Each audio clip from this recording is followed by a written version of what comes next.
Reforming Heart hari ke-15. Renungan ini diambil dari website pemuda.stemi.id.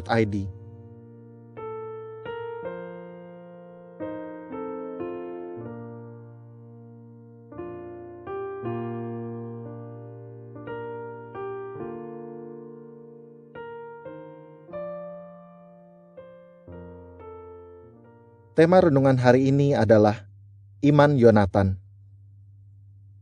Mari kita membaca Alkitab dari 1 Samuel 14 ayat pertama hingga ayat ke-23. Demikian bunyi firman Tuhan.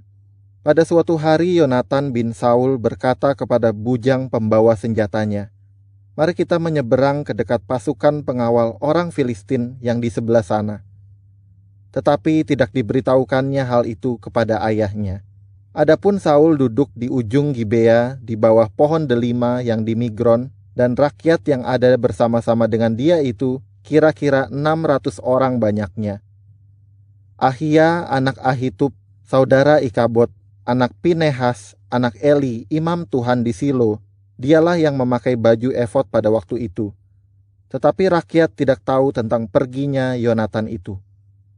Di antara perlintasan-perlintasan bukit yang dicoba Yonatan menyeberanginya ke arah pasukan pengawal orang Filistin, ada ujung bukit batu di sebelah sini dan ada ujung bukit batu di sebelah sana.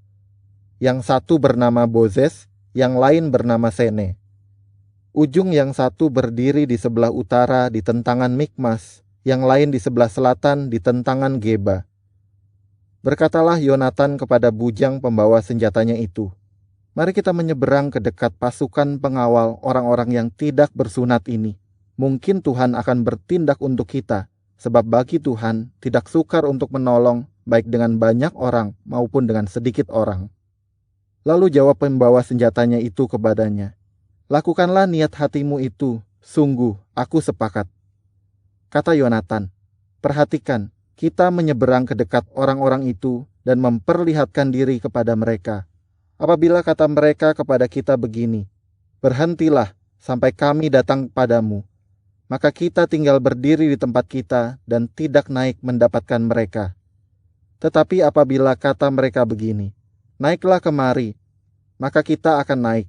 Sebab kalau demikian Tuhan telah menyerahkan mereka ke dalam tangan kita, itulah tandanya bagi kita."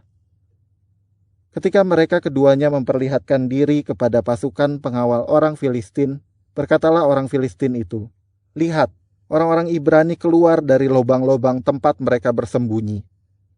Orang-orang dari pasukan pengawal itu berseru kepada Yonatan dan pembawa senjatanya. Katanya, "Naiklah kemari, maka kami akan menghajar kamu."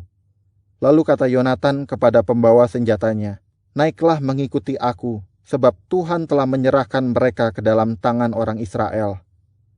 Maka naiklah Yonatan merangkak ke atas, dengan diikuti oleh pembawa senjatanya. Orang-orang itu tewas terparang oleh Yonatan, sedang pembawa senjatanya membunuh mereka dari belakangnya.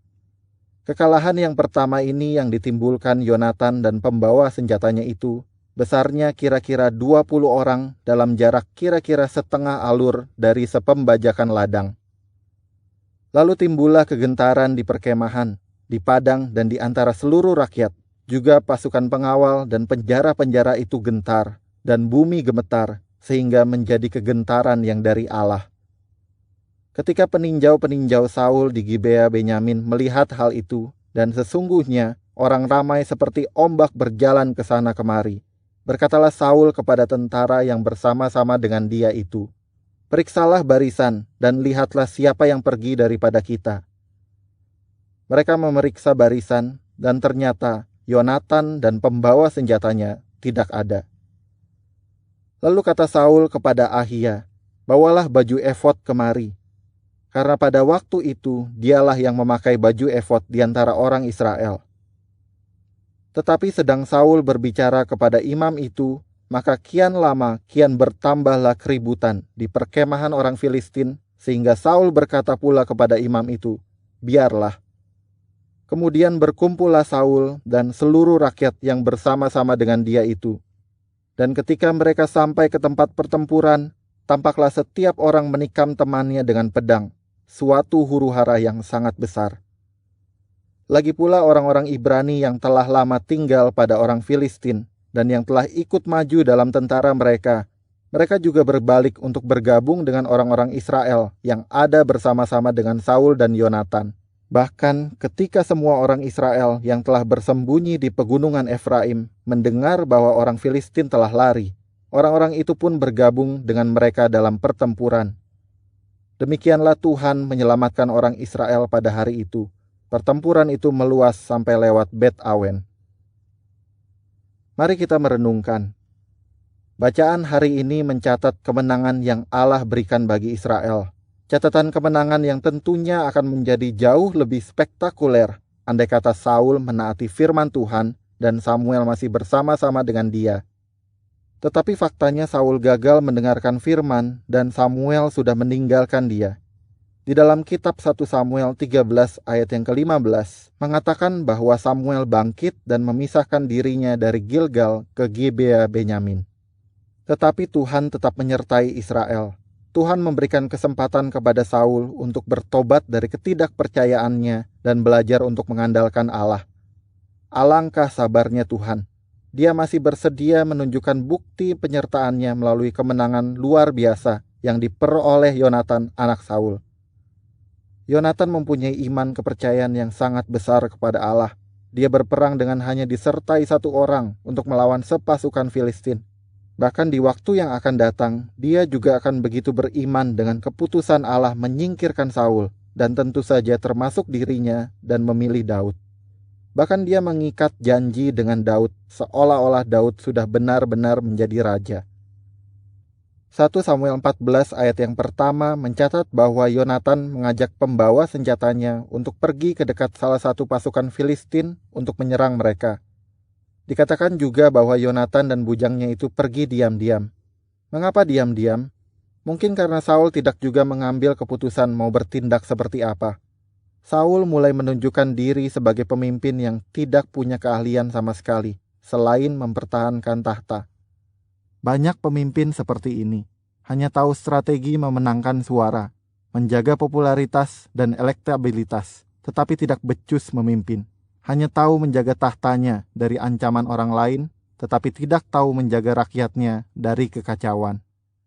Hanya tahu menikmati posisi sebagai penguasa tanpa pernah tahu akan mengarahkan rakyatnya kemana. Tetapi Yonatan berbeda dengan ayahnya. Dia tidak memperdulikan namanya ataupun tahtanya. Dia hanya ingin kemenangan bagi umat Tuhan. Maka dia pun bertindak demi umat Tuhan. Ayat 3 mengatakan bahwa Ahia, salah satu keturunan Eli, adalah yang memakai baju efod. Ini berarti dialah yang menjadi imam untuk mencari kehendak Tuhan di dalam peperangan itu. Dialah yang seharusnya memberikan firman dari Tuhan mengenai apa yang harus dilakukan Israel di medan perang. Tetapi ayat 3 ini mengatakan bahwa keputusan Yonatan untuk bertindak bukanlah berasal dari Imam Ahia. Keturunan Eli masih memakai baju efod tanda keimaman, tetapi tidak lagi mempunyai otoritas untuk mengarahkan umat Tuhan dalam perang. Tuhan bekerja melalui gerakan hati Yonatan dan tidak lagi memakai keturunan Eli, sebagaimana telah dinubuatkan dalam 1 Samuel 3 ayat 13 dan 14. Demikian bunyi firman Tuhan. Sebab telah kuberitahukan kepadanya bahwa aku akan menghukum keluarganya untuk selamanya karena dosa yang telah diketahuinya, yakni bahwa anak-anaknya telah menghujat Allah, tetapi ia tidak memarahi mereka. Sebab itu aku telah bersumpah kepada keluarga Eli, bahwa dosa keluarga Eli takkan dihapuskan dengan korban sembelihan atau dengan korban sajian untuk selamanya. Ahia masih menjabat sebagai imam sebagai jabatan kosong, karena fungsi imam tidak lagi ada padanya. Tuhan sedang menyatakan hukumannya bagi keluarga Eli, sebagaimana dalam kisah selanjutnya dia menghukum Saul yang memberontak kepada Tuhan. Baik Ahia maupun Saul sama-sama menduduki suatu jabatan kosong, jabatan tanpa fungsi. Orang yang menjabat sebagai pemimpin, baik politik maupun agama, yang mendapat penghormatan, fasilitas, dan penghargaan sebagai pemimpin, juga akan sia-sia kalau Tuhan tidak memakainya. Untuk apa mencari jabatan kalau ternyata tidak berfungsi? Tetapi Yonatan memutuskan untuk melakukan sesuatu. Ayat 6 menunjukkan iman Yonatan. Tidak sulit bagi Tuhan untuk menolong meskipun hanya 2 orang yang pergi berperang melawan sepasukan musuh di perkemahan mereka. Tetapi ayat 9 dan 10 menyatakan keberserahan penuh mereka kepada kehendak Tuhan. Kalau Tuhan mau, pasti terjadi, walaupun Tuhan tidak wajib melakukannya. Doa kita akan menjadi doa yang penuh dosa kalau hanya melihat ayat 6. Ayat 6 perlu diimbangi dengan ayat 9 dan 10. Pertanyaannya bukanlah apakah Tuhan sanggup, tetapi apakah Tuhan mau melakukannya. Tidak seorang pun bisa memonopoli Tuhan dengan permohonan yang diberi label iman.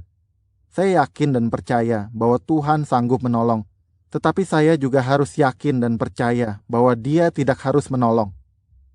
Tuhan tidak mempunyai kewajiban apapun terhadap kita. Tuhan tidak mempunyai keharusan untuk bertindak sesuai dengan yang kita inginkan. Dengan iman yang sejati dan keberanian sejati, Yonatan bertindak bagi umat Allah. Keberanian yang sama dengan yang terdapat pada Daud ketika dia menghadapi Goliat. Iman dan keberanian yang membuat kita berpikir, kenapa Tuhan tidak menyingkirkan Saul dan mengangkat Yonatan untuk menjadi raja?